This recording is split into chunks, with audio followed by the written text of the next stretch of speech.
As I sit here, reflecting on my past, it's as if I'm reliving those chilling moments once again. Get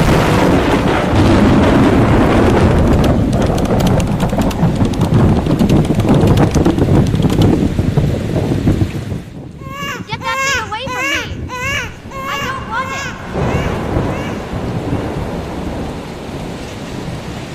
it! My name is Mary Flora Bell, and my life began in Corbridge, Northumberland, England, on May 26, 1957.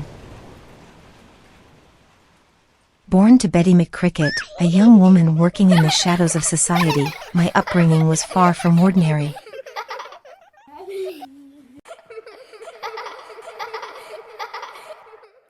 The first time I felt the rush of power coursing through me was on May 25, 1968, before my 11th birthday, when I took the life of Martin Brown, a sweet 4-year-old boy. His innocent face haunted me as I stood over him. His body limp on the floor, blood and saliva staining his cheeks.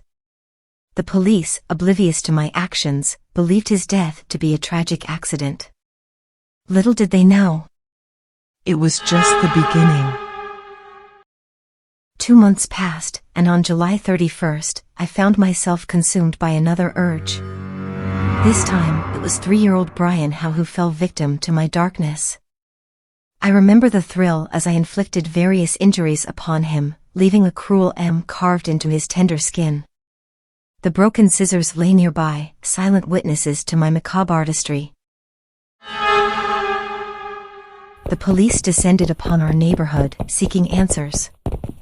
I watched with detached amusement as they questioned Norma Bell, a girl I barely knew but whose fate was now intertwined with mine. When they turned their attention to me, I played my part well, feigning innocence and confusion. Yet, deep down, I knew the truth. As the investigation closed in, I wove a web of lies, implicating an innocent boy with my tales of scissors and violence. But my facade crumbled when Norma, perhaps out of fear or guilt, revealed my darkest secret. She spoke of my confession, of how I led her to Brian's lifeless body, reveling in the telling of his final moments. In the courtroom, I sat stoically as the prosecutor painted me as a monster, a child devoid of empathy or remorse. The press dubbed me evil incarnate, a title that sent shivers down my spine even then. When the verdict came on December 17, 1968, I faced the consequences of my actions. The court declared me guilty of the murders of Martin Brown and Brian Howe, sentencing me to a life behind bars. The court psychologist diagnosed me with classic symptoms of psychopathy, a label that both terrified and fascinated me.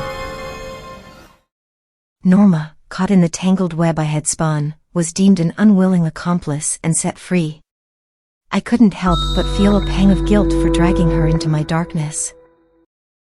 12 years passed within the confines of prison walls.